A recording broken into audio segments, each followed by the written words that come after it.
السلام علیکم قدرمنو لیدونکو ګلونو اوریدونکو هیله مند یم چې روغ جوړ اوسئ او هر چیرې چې یاستئ خوشحاله آرامه سوکاله ژوند ولرئ او د ژوند هره شیبه مو په خوښۍ در باندې تېره سه ژوند مو رنګینه اوسه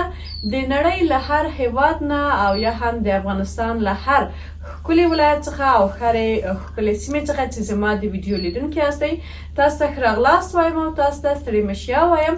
او هر ټایم د ورځې چې دی په ځینو هیوادونو کې شاید شپه اوسي په ځینو کې هم شاید ورځ اوسي نو په هر وخت کې چې یاستئ وخت مو په خیر او ډېره زیاته مننه کوم ښه راغلاست درته وایم زما یوټیوب چینل ته ځانګړې مننه له خپلو ټولو هغو ګلونو قدرمنو خویندو ورونو څخه چې زما یوټیوب چینل مو سبسکرایب کړی دی زما څخه مو خپل ملاتړ کړی دی او همیشه ښکلي اندونه او نظرونه مو راسره په کومنټونو کې شریکوئ ځانګړې مننه کوم طبعا چې زه همیشه ستاسې ملتیا ته اړتیا لرم او ستاسو د ملتیا په هیله باندې یم تاسو همیشه کولی شئ چې خپل ښکلي نظرونه ښکلي اندونه مو په کومنټونو کې راسره شریک کړئ تر څو زه مثبت انرژي واخلم او هڅه وکړم چې لا پسې ګړندی اوسم او تاسو ته ښکلي ښکلي ویډیوګانې جوړې کړم البته یوازې خپل ښه نظرونه او مثبت نظرونه نه کولی چې خپل نیوکې خپلې مشورې هم راسره شریکې کړئ تر هر هغه حده چې امکان وه زه به کوشش وکړم هڅه به وکړم چې په راتلونکو ویډیوګانو کې هغه پلي کړم او هغه ته عملي بڼه ورکړم تر څو ستاسې په خوښه ستاسې لپاره ښکلې ښکلې ویډیوګانې جوړې کړم خو زما هیله بیا له تاسو څخه همیشه همدا ده چې د یوې افغان خور په حیث مو ما سپورټ کوئ حمایه راسره کوئ زما ویډیوګانې همیشه لیدونکي اوسئ ښکلي نظرونه راسره شریک کړئ او له خپلو دوستانو د کورنۍ له غړو سره مو زما ویډیوګانې شریکې کړئ عموما زما د ویډیوګانو او زما د یوټیوب چینل د جوړولو موخه همدا ده چې زه غواړم خپل فرهنګي ارزښتونو ته وده ورکړم او خپل پښتو ژبې ته وده ورکړم هغه هیوادوال مو چې د هیواده بهر دي او د هغوی ماشومان همیشه دې سره ستونزه لري چې خپله پښتو ژبه یا نشي زده کولی او یا هم د هېرېدلو په حالت کې دي نو زما موخه د دغه چینل د جوړولو څخه همدا ده چې غواړم همیشه په پښتو ژبه باندې خپرونې ولرم پروګرامونه ولرم تر څو هغو ماشومانو ته هغو تنکیو ځوانانو پیغلو ته هم مرستندوی اوسي چې هغوی خپله ژبه په ښه توګه زده کړي او خدای مه کړه که د هېرېدلو په حالت کې دي نو زما ویډیوګانې ورسره مرستې وکړي عموما هڅه کوم چې په کورني ماحول کې کورنۍ او ټولنیزې خپرونې او موزیشي خپرونې جوړې کړم شاید ځینې وخت هڅه وکړم چې څه نه څه تفریحي خپرونې هم جوړې کړم خو دومره علاقه مې ورسره نشته په عموما کې غواړم چې ټولنیزې د خویندو لپاره د میرمنو لپاره د ګلالیو ماشومانو لپاره او زموږ د قدرمنو ورونو لپاره هم ځانګړې ویډیوګانې جوړې کړم خو یوازینۍ هیله مې همدا چې تاسې همیشه رانه خپله ملتیا جاري وساتئ او خپل نیک نظرونه راسره شریک کړئ زما د یوټیوب چینل لینک له خپلو نورو دوستانو او عزیزانو سره مو هم شریک کړئ تر څو هغوی هم راسي ګډون وکړي او په ګډه سره په دغه ټولنیزه نړۍ کې یو د بل سره ښه ملګرتیا ولرو ښه ملګرتیا وپالو نن شاید تاسو باید اصلا څنګه په داسې ګډوډۍ ځای کې ناست ده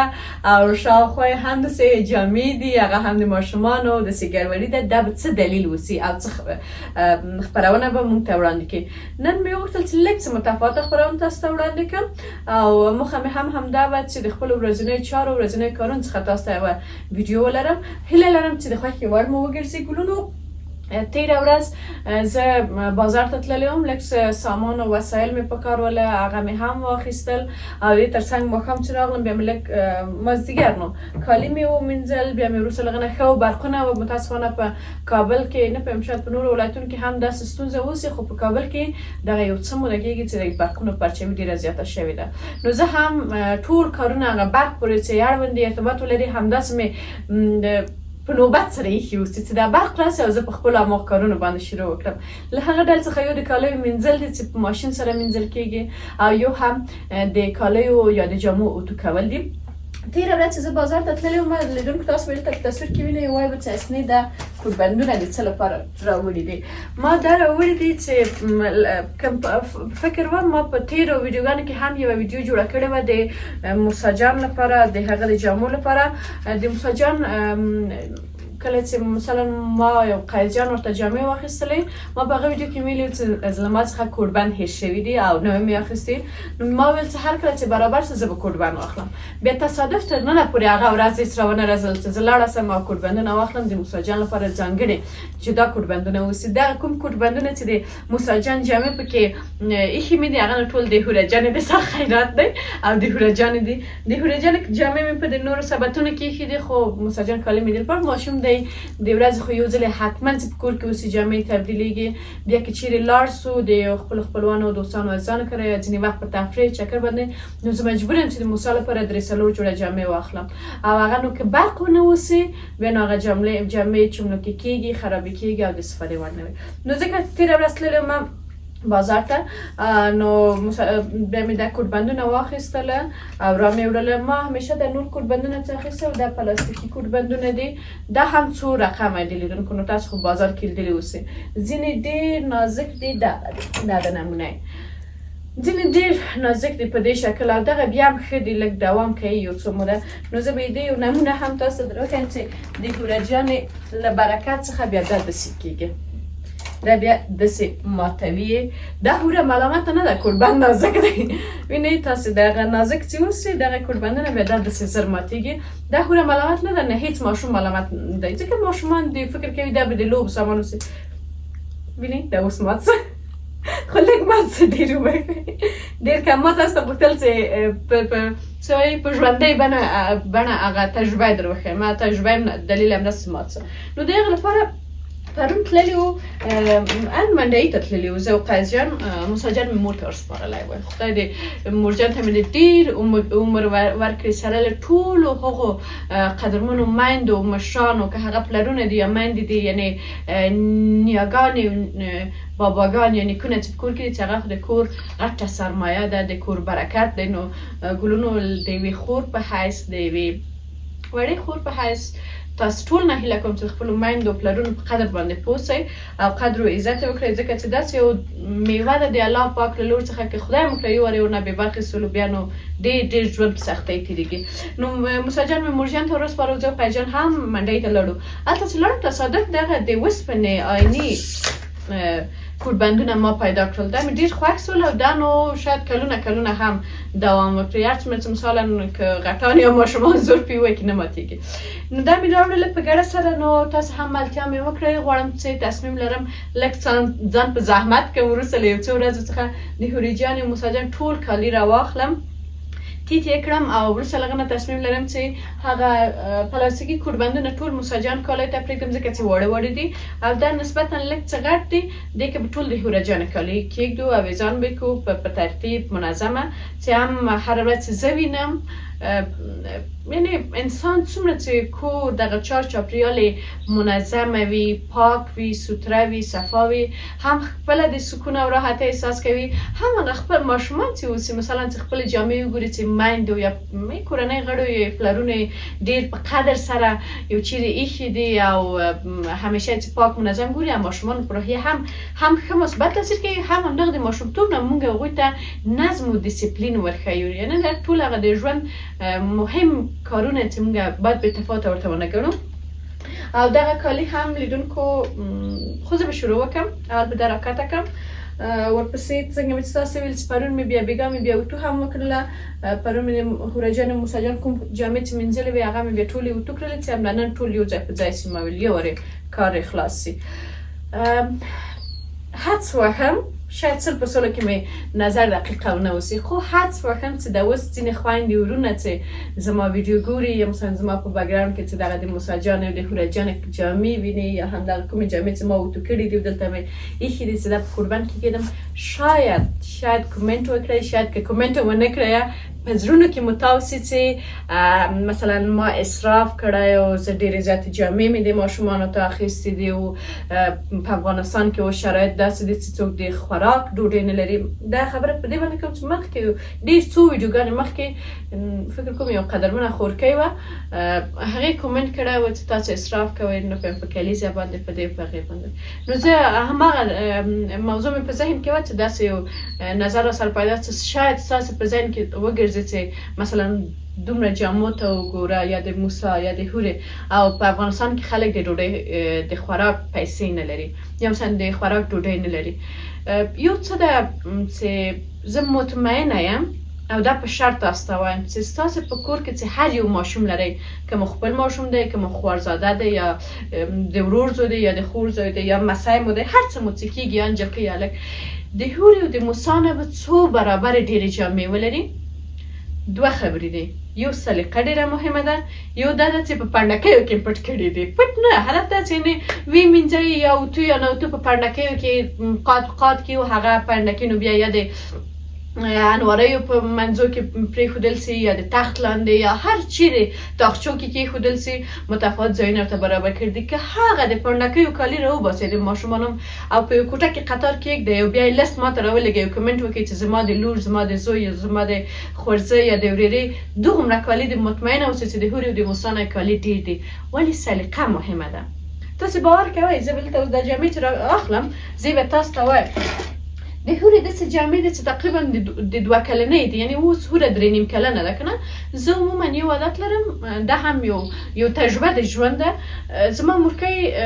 همیشه به چې مونږ ته جامې اخیستلې هغه وخت زه مجرده وم یا زه وړه وم، بیا به مې مور همیشه حداقل 1 سایز 2 سایزه به یې غټ اخیستل، یعنې لنډ به یې نه اخیستل، تنګ به یې نه اخیستل، همیشه به یې غټ کالي مونږ ته اخیستل. مونږ به ویل چې عمرې ولې مونږ ته غټ کالي اخلې، مثلا دا به اوس مجبوره یې چې ته ماشین پې تېر کړې، یعنې درز یې ونیسې، ملا اوږه خو نه، اوږه خو عموما یو برابر اوسي، ملا او بغل لنډ کې یا وړکی کې یا قد لنډ کې. به به مې مور راته ویل چې لورې یا بچی انسان همیشه د رشد په حالت کې ده او دغه د ځوانۍ او نوې ځوانۍ او د ماشومتوب مرحله کې ډېر زیات رشد کوي، قد لوړېږي، مثلا انسان چاغېږي یا ډنګرېږي. نو بیا وایي دغه جامې د یوې ورځې لپاره مه اخلئ، یعنې یک بار مصرف یې مه اخلئ. هغه مشوره زما په ذهن کې ده، زه هم همیشه چې هورې ته جامې اخلم کوشش کوم لږ څه غټې جامې ورته واخلم چې حداقل 1 کال 2 کاله خو ورته دوام ورکړي. نو د همغه لپاره حتی د هورې د 2 کلنۍ جامې ما سره شته او ما په دې انواري کې ایښي دي. یو بل عادت هم زه لرم چې دې لپاره د هورې مساجم خو خیر نه وای دی، دغې خو نه وای، نو 3.5 یا څه کم 4 میاشتې کېږي. خو هوره زموږ په ژوند کې 3.5 کاله ده چې موږ سره یو ځای سوي دی. الله پاک دغه نعمت او دغه ډالۍ راکړې ده. یعنې د هورې کالي ماته ډېر زیات ګران دي، ډېر زیات ارزښت راته لري. هره جوړه یې چې په لومړي ځل ما وراغوستې ده ماته د ژوند یوه خاطره پرې ایښې ده، که نه مثلا یو چیرې تللي یو جالب کار یې کړی، یوه خوږه خبرې کړې ده، دا ټولې خاطرې دې څه پاتې کېږي. د هغه د ګرانښت لپاره هم زه کوشش کوم همیشه د هورې جامې په انوارۍ کې راسره اوسي او زه یې ساتم. همیشه ورته یو عادت لرم چې مثلا داسې نه کوم چې یو جوړ جامې چې لکه نن مثلا شنبې اوسي، نن زه یو جوړ جامې هورې ته ور واغوندم، شنبې، یکشنبې، دوشنبې، سهشنبې، چهارشنبې پې تېر کړم یا پنجشنبې راواخلم ویې مینځم، هغه په عیدل پرته هغه ډېر خیرات سوي دي، نو هغه نو ښه وموښم یا په ماشین کې ښه سره ومینځم چې هغه ښه ماشین ټوټې کړي. بیا وروسته له هغه نه نو اوتو یې چې کوم یا مثلا هغه لنډ سي یا تنګ سي یا یو څه بل څه هغه کالي زاړه سي. زه یو عادت لرم مثلا هوره جان ته هر ورځ بدکستان ته لیږم وړکتون ته چې ځي د ورځې یو جور متفاوته کالي وراغوندم. کله چې هغه کالي هم بېرته چې هوره پکې راځي ځکه یو جور کالي هلته کودکستان کې هم یا په وړکتون کې هم شته، ګورم که د هورې کالي لکه سوي وه، که خیرن سوي وه یا چټل سوي وه، هغه اخلم ماشین کې اچوم یا یې په لاس پرېمینځم یا په ماشین. که چیرې پاک وه منظم یې بېرته انواری کېږدم. سبا ته بیا هغه نه وراغوندم، سبا ته نور جوړه وراغوندم. او د کور کالي مشخص دي، د خوب کالي جدا دي، 2-3 جوړه د خوب کالي دي د هوره جانې چې ډېر زیات ورته ګران دي، ډېر زیات. پرون مې ومینځل اوتو مې کړل، زه به بیا تاسو ته دروم ښیم. موخه مې د خبر نه څه ده چې دا دې باعث کېږي چې کالي زر زاړه نه سي، زر ونش کېږي، زر مثلا تنګ او دا هر څه نه سي. یو دا خبر ده. یو بل لیدونکو زه همیشه کوشش کوم هوره جان ته داسې جامې واخلم چې هغه کیفیت یې ښیي، داشت یې ښیي. یو متل موږ تاسو مشانه ویلی ده، وایي ارزان به علت نیست، قیمت به حکمت. خیر دی لږ څه پسې زحمت وباسو، لږ څه پسې وګرځو، ښه شی واخلو. مثلا که نن مو په یو پتلون باندې 1.5 یا 200 روپۍ ورکړلې، دا په دې معنی چې حداقل موږ 1 کال ورنه استفاده کولی سو، یعنې په 1 کال کې موږ سرمایه ګذاري وکړله. خو که چیرې موږ په همدې پتلون باندې 50 روپۍ ورکړو، هغه نو یوه هفته هم نه کېږي. نو فکر وکړئ یوه هفته هم تاسې اوس وسنجوئ، حساب یې کوئ، 1 کال حداقل 6 میاشتې هم تاسې وسنجوئ. نو د هغه لپاره تاسو دلته ګورئ په دې جامو کې د هورې ډېر شاید هم نیست نه وسی مثلا سین وقت که زه خپل ورته ټوټه واخلم د کتان کالی ورته وګنډم په خپل لاس یا مثلا د کاکا که ځای ورته وګنډي چې هغه دې لپاره کتان مې یاد کړ چې کتان ټوټه عموما زر خرابېږي. نور عموما زه هورې ته داسې کالي اخلم چې هغه که تیار اوسي یا ورته جوړ کړم داسې ټوټې نه استفاده کوم چې هغه داشت ولري. هماغه ده چې دلته هېڅکله تاسو په ما نیوکه نشئ کولی چې مثلا زه یا مې اسراف کړی یا ډېر زیات کالي استفاده کوم او ماشومان په افغانستان کې ډېر زیات له ستونزو مشکلات سره مخامخ دي. خبره دا ده چې مثلا موږ له کم امکانات څخه باید ښه استفاده وکړو او سلیقه ډېره زیاته مهمه ده. ګلونو خویندو را سره مطمئنم چې تاسو به هم زما نظر تایید کړئ چې په ژوند کې سلیقه ډېره زیاته مهمه ده. که سلیقه مو ودرلودله ډېر کم څیزونه هم موږ سم استفاده کوو، خو که سلیقه مو نه وه خدای دې وکړه چې د ورځې 15 جوړه جامې هم موږ ته څوک واخلي بېفایدې ده.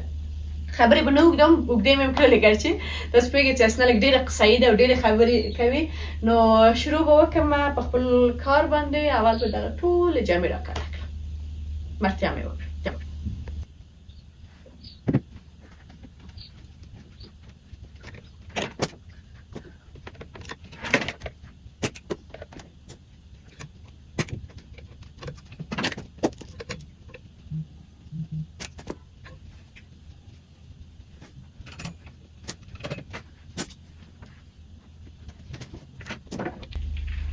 ګلونو تاسو باید چې دغه په انواره کې د تیږې د څه لپاره ساتلې دي. خدای مو کړه چې اوس ونه وایي چې هسې مثلا په کوړو په تعویضو په دې جادو په دې شیانو عقیده لري. استغفرالله، زه ډېره زیاته د هغو کارو څخه لرې یم او ډېره زیاته ورسره مخالفه هم یم. همیشه ټولو خپلو خپلوانو عزیز هر څوک چې اوسي توصیه کوم چې دې شیانو ډېر لرې اوسئ، ځکه چې ډېره زیاته عظیمه ګناه ده او شرک دی. هغه کسان چې شرک کوي، مشرک انسان هیڅ کله الله پاک نه بخي. حتی الله پاک ویل دی چې که چیرې د الله پاک یعنی په قرآن شریف کې دا راغلی دی چې که د الله پاک خوښه وه د آخرت په ورځ یا د قیامت په ورځ شاید کافر وبخي، ولې مشرک انسان هیڅ کله نه بخي، ځکه چې کافر په یو عقیده روان دی. یعنی الله پاک پیژني، مني او دغه ترڅنګ مثلا عیسویان وایي چې عیسی علیه السلام نه الله پاک زوی دی. دا هر څه عقیدې پورې اړوند دي. ولې مشرک انسان څوک دی؟ مشرک انسان هم ځان مسلمان خطاب کوي، هم د اسلام لاروی خطاب کوي، هم د الله پاک سره شریک راولي. مشرک کیږي یا یو وسیله یا شخص یا هر څه چې اوسي، جسم چې اوسي، هغه د الله پاک سره شریک راولي. په دې اړه به بیا خیر بشپړې خبرې وکړو. که چېرې تاسو غوښتل زه به تاسو ته ډېر د قرآن او د اسلام په چوکاټو په رڼا کې به تاسو معلومات راټول کړم او د علماو نظر به پرې واخلو. بیا به زه یو ویډیو تاسو ته جوړه کړم. خو دې لپاره چې ډېری خلک نیوکې کوي بیا خیر غږیږي په دې هکله. دا تیږې چې شته زه به دې په هکله معلومات درکړم. تللي وو ما قاضیان څو موده مخکې، څو میاشتې مخکې خپل زما پلرنۍ ټاپوټوبي ته میدان ښار ته میدان وردګ ولایت ته تللي وو. بیا هلته د زموږ مځکه چې ده ما په یو بله ویډیو کې هم تاسو درښودل دي. که چېرې نه وي مو لیدلي هغه ویډیو هم وګورئ، بیا ته جالبه تمامېږي. د زموږ پټی او باغ چې ده دا د رود او د سیند تر څنګ دی. بیا نو په دې سیند کې خو تاسو پوهېږئ چې څومره ښکلې تیږې دي. نو کله چې موږ بېرته راتللو زه ناسته وم او د سیند نه مې تیږې راټولولې، ښایسته تیږو پسې ګرځېدلم. بیا هغه تیږې ډېر وخت د خجان په موټر کې وي. هله بله ورځ چې موټر مینځه بولی و سوپر شوی ته موټر شوی ته بولی و، هلته چې مینځه ما ته زنګ راووهه، ما ته وایي چې دغه څوک چې موټر مینځي د موټر یې تیږې راکښته کړي دي. ډېر نه وي، 4-5 دانې تیږې وي. نو ما ته وایي چې دا تیږې دې څنګه کړم، ایسته واچوم که نه؟ آخر ما ورته ویل مان خیر نورې کیسته چې 2 دانې خو ما ته راوړه چې همداسې یادګاري را سره اوسي. نو دا د میدان وردګو د میدان ښار د نرخ ولسوالۍ د کانیزت د کلي تیږې دي چې ما ته دوجې راوړې دي. دا نو کله بیچاره په انواره کې اوسي، بیا د هورې د ډار نه چې یا ځان پې خوږ نه کړي یا موسی پې خوږ نه کړي یا کوم تلویزیون آینه چې پې مات نه کړي، بیا نو یو چیرې پټومه. نو اوس نو د موسی جانو د هورې په انواره کې پرتې وي. دا تیږې دي دغه شي دغه لپاره دي. ښه نه پوهیم، فکر کوم د موسی جان کالۍ ته ضرورت نشته چې راکښته کړم، ځکه هغه تر کوربندو کې دي. یوازې د هورې جامې زه تبدیلوم. بیا که چېرې ضرورت وي بیا به پس راکښته کړو. نو زه به که خوښه مې وي یوه صافي به راوړم، لږ به دغه ځای صافي م کړم، پاک به یې کړم. تیار خو کالي م راکښته کړله، بلرزو بیا زه څه ځان په زحمتو.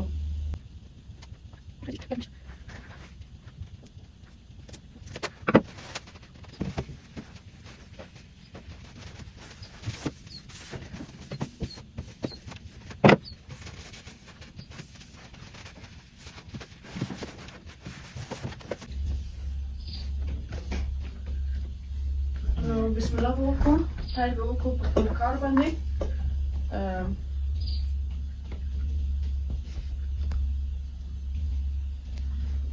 خوښه مې ده چې یو هم جوړ کړم هم تیار کړم چې زحمت آسان است در محفلی کالی چې د هوره جان دی دا زه عموما د دې لپاره پاڅېږدم چې هوره کله کله اشتیای راسي په نیمه شپه کې او بیا دا وایي چې دا جامې نه ته راواغونده او وایي چې مثلا توقع لري چې یا به کاکا کره بوزه یا د باندې مې بوزه نو د هغه لپاره دغه محفلي جامې زه عموما پاڅېږدم چې بیا راوای نخلي لاس ورته ونه رسېږي دا کمیس په دې ډېر راته ګران دی چې دا یې کاکا نه مې ورته اخیستی البته د هوره جانې په کلیزه کې دا کمیس هم په دې ډېر راته ګران دی چې دا یې لیمه خاله جان له امریکا څخه ورته رالیږلی دی د کلیزې په مناسبت ډېره ښایسته هم کې ښکاري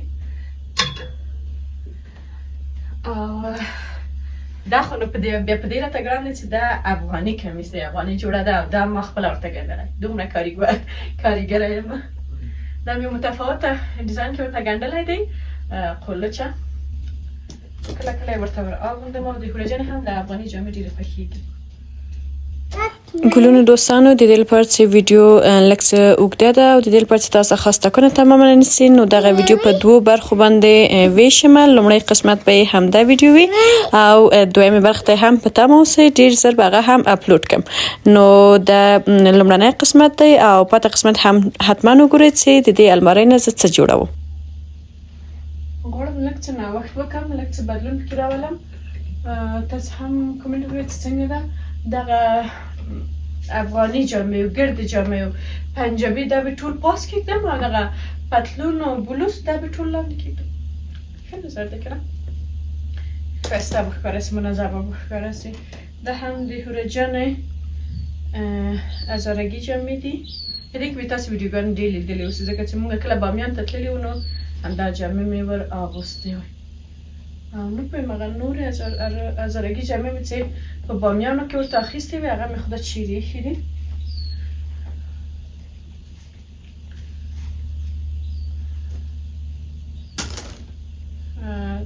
دا جوړه هم د هوره جانې کاکا نه مې تللې وه پاکستان ته نو د هغې جینۍ ورته راوړې وې هوره جانه ماشاءالله خپلو ټولو خپلوانو ډېره زیاته ګرانه ده په کاکا ښځو یې ډېره زیاته نازوي او چې زه د همدغه ویډیو له طریقه ډېره مننه ونه کوم الله پاک د همیشه دوی ته خوښي او خوشحالي ورکړي چې مثلا زما ماشوم زما لورکۍ ډېره زیاته نازوي ټولې د کاکا ښځې چې دي د کاکا مېرمنې چې دي دغه کمیس په هکله زه غواړم دا ولې مې چپه یې کړې وه ښه لیدونکو زه غواړم دې په هکله لږ څه تاسو ته معلومات درکړم دا د هوره جانې کاکا ښځې ورته ګنډلی ایلی جانې یو ورځ موږ دوی کور ته ورغللو نو د کاکا ښځې هورې وخت سره کوټې ته دننه کړله هملته یې کالي یې پرې تبدیل کړي و دا یې چې خپله ګنډلي و دا یې ور اغوستي ول چې بېرته هوره راووتله نو ډېره موږ تشویق کړله چک چک یې ورته وکړل چې ډېر د جامې ښایسته ښکاري دا ده هغه ده نو بس له همغې ورځ نه نجلکۍ په دې کالیو بیخي مینه سوله ګورئ دا لږ واړه سوي هم دي بیا نو کودکستان ته مې وڅبوله همدا کمیس که به مې چا کور ته تللي بیا به همدا کمیس راکش کوه نور جامې به مې چې راوستل چې هوره جان ګوره دې رنګ ښایسته دی په دې کې کارتوني دی نه نه نه نه نه نه څه لپاره چې په دې ورځ موږ ډېره تشویق کړې وه